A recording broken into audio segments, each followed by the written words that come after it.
కేసీఆర్ గారి పాలనలో మహిళలను ఏ విధంగా గౌరవించుకున్నాం, కాపాడుకున్నాం. ఈరోజు ఒక మరి మహిళల మీద దాడులు కానీ మానభంగాలు కానీ ఏ విధంగా జరుగుతున్నాయో మీ పత్రికల ద్వారానే చూస్తూ ఉన్నాం. మహిళా మంత్రులు నిన్న జరిగిన సంఘటన మీద మాట్లాడే ముందు 8 నెలలుగా జరుగుతున్న సంఘటనల్ని కూడా ఖండించాలి, వాటిని అరికట్టే చర్యలు తీసుకుంటే బాగుంటుందని సూచిస్తున్నాం. అలాగే ఈ రాష్ట్రంలో నిజంగా మహిళలకు అవమానం జరిగింది, అన్యాయం జరిగిందంటే ఇది రేవంత్ రెడ్డి గారి పాలనలో జరిగింది. మీకు నిజంగా ఇది ఉంటే కేసీఆర్ గారు కట్టించిన సెక్రటరియట్ కానీ, అమరుల స్మృతి వనం కానీ, అంబేద్కర్ స్టాచ్యూ కానీ, అక్కడే పెట్టుకోవాలనుకున్న తెలంగాణ తల్లి విగ్రహం మీరు అక్కడ దాన్ని పక్కన తొలగించి రాజీవ్ గాంధీ విగ్రహం పెడుతున్నప్పుడే తెలంగాణలోని మహిళల్ని మీరు ఘోరంగా అవమానించినట్టు, అగౌరవపరిచినట్టు అనే విషయాన్ని గుర్తుపెట్టుకుంటే మంచిది అని చెప్పి తెలియజేస్తా ఉన్నాం. అలాగే మరి ఈరోజు రుణమాఫీ గురించి, హరీష్ రావు గారి రాజీనామా గురించి డిమాండ్ చేసే ముఖ్యమంత్రి గారు ఒక్కసారి ఆలోచించాలి. నిజంగా రాజీనామా చేయాల్సి వస్తే రేవంత్ రెడ్డి గారు రాజీనామా చేయాలి. ఎన్నికల్లో, అసెంబ్లీ ఎన్నికల్లో ప్రతి ఒక్కరికి ఇస్తాము, ఎలాంటి కండిషన్లు పెట్టము అని చెప్పి ఎవరైనా ఇంకా లోన్లు తీసుకోకుంటే ఇమ్మీడియట్గా పోండి, డిసెంబర్ 9 రోజే మీ 2 లక్షల రుణమాఫీ ఏకకాలంలో చేస్తామని చెప్పారు. ఏకకాలంలో కాదు, 3 దఫాలుగా చేస్తూ ఉన్నారు. మొదటి మాట మీరే తప్పారు. ఆ రోజు మొదటి రోజు చెప్పినప్పుడు 40,000 కోట్లు అని చెప్పారు. తర్వాత జరిగిన క్యాబినెట్లో 31 కోట్లు ఇస్తాము. అలాగే ఈ క్యాబినెట్ కమిటీ కూడా అందరి అభిప్రాయాలు సేకరిస్తుంది. పెద్ద పెద్ద భూస్వాములు, ఇన్కమ్ ట్యాక్స్ కట్టే వాళ్లకు తీసేస్తే 31 కోట్లు మరి రుణమాఫీ సరిపోతుంది అని చెప్పి క్యాబినెట్ తర్వాత స్వయంగా రేవంత్ రెడ్డి గారు చెప్పారు. కానీ బడ్జెట్ వచ్చే నాటికి 26 కోట్లకే 26,000 కోట్లు మాత్రమే కేటాయించుకున్నారు. రోజు మీ మాటకు మీ మాట తప్పుతున్నారు. ప్రతి ఒక్క మీటింగ్లో ఒక్కొక్క రకంగా మాట తప్పుతూ వచ్చారు. కానీ మొన్న స్వయంగా ఆగస్టు 15 రోజు మీరు ఇచ్చింది 17,000 కోట్లు.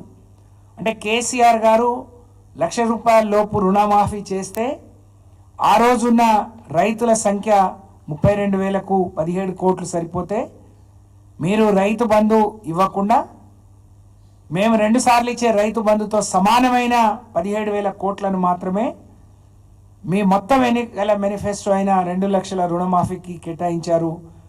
ఇది మీరు రైతులకు చేసిన పచ్చి మోసం, దగా తప్ప ఇంకోటి కాదు. మాట తప్పింది మీరు, రేవంత్ రెడ్డి గారు, కాంగ్రెస్ ప్రభుత్వం అనే విషయాన్ని రాష్ట్ర రైతాంగం గుర్తించింది. కాంగ్రెస్ పార్టీ కూడా గుర్తిస్తే మంచిదనే విషయాన్ని ఈ సందర్భంగా తెలియజేస్తా ఉన్నాం. ఆ రోజు ఎస్ఎల్బీసీలో బ్యాంక్ లెక్కల ప్రకారం 49,000 కోట్లు సరిపోతాయన్నారు. ఏ విషయాన్ని మీరు పరిగణలోకి తీసుకున్నారు? ఎందుకు ఇంతమంది కోత పెట్టారు?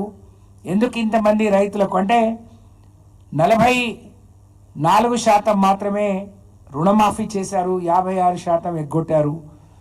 రైతులకు రైతు బంధు ఇవ్వకుండా, రైతు బీమా ఇవ్వకుండా రుణమాఫీ తగ్గించుకుంటూ తీరని ద్రోహం, అన్యాయం చేశారు అనేక కొరీలు పెట్టి అని చెప్పి ఈ సందర్భంగా తెలియజేస్తూ, పైపెచ్చు హరీష్ రావు గారిని రిజైన్ చేయమని చెప్తున్నారు. మీకు హరీష్ రావు గారిని రాజీనామా అడిగే నైతిక హక్కు మీకు లేదు అని చెప్పి ఈ సందర్భంగా తెలియజేస్తా ఉన్నాను.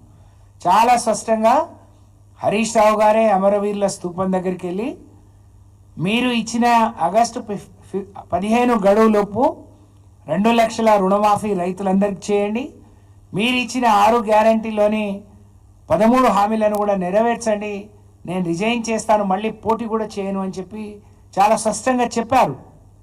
కానీ అది పక్కన పెట్టేసి తూతూ మంత్రంగా మీరు రుణమాఫీ చేసి సగం కంటే ఎక్కువ మందికి ద్రోహం చేసి, అన్యాయం చేసి రేవంత్ రెడ్డి గారు ఈరోజు హరీష్ రావు గారు మరి రాజీనామా చేయలేదని వారి మీద దాడి చేయటం నిజంగా సిగ్గుచేటు, ఇది శోచనీయం. తెలంగాణ వచ్చే ముందు కూడా ఇదే రేవంత్ రెడ్డి గారి టీం కానీ కాంగ్రెస్ పార్టీ వాళ్ళు కొంతమంది తెలంగాణ వస్తే, తెలంగాణ ఇస్తే తెలంగాణ అంధాకారం అయిపోతుందని, తెలంగాణలో నివసించే తెలంగాణేతరులు మరి ఆంధ్ర ప్రజలు కానీ ఇతర రాష్ట్రాల వాళ్లకు అన్యాయం జరుగుతుందని చెప్పిండ్రు. కానీ గడిచిన 10 ఏళ్ళు కేసీఆర్ గారి పరిపాలన తెలంగాణలో నివసించే వాళ్లకు, తెలంగాణ ప్రజలకు ఒక రక్షణ కవచంగా పనిచేసింది. కానీ మీరేం చేస్తున్నారు? ఒకవైపు ఈ రాష్ట్రానికి రావాల్సిన ఏ ప్రాజెక్టులు రాకుండా అప్పుల పాలైందని, రాష్ట్రం దివాళా తీసిందని, ప్రభుత్వం ఒక ఎయిడ్ పేషెంట్ లాగా, క్యాన్సర్ పేషెంట్ లాగా ఆర్థిక పరిస్థితి ఉంది అని చెప్పి ఇవాళ వచ్చిన పరిశ్రమలు కూడా తరలిపోయే ప్రయత్నం చేస్తున్నారు. ఇంకోవైపు భౌతిక దాడులు కూడా చేస్తూ ఉన్నారు.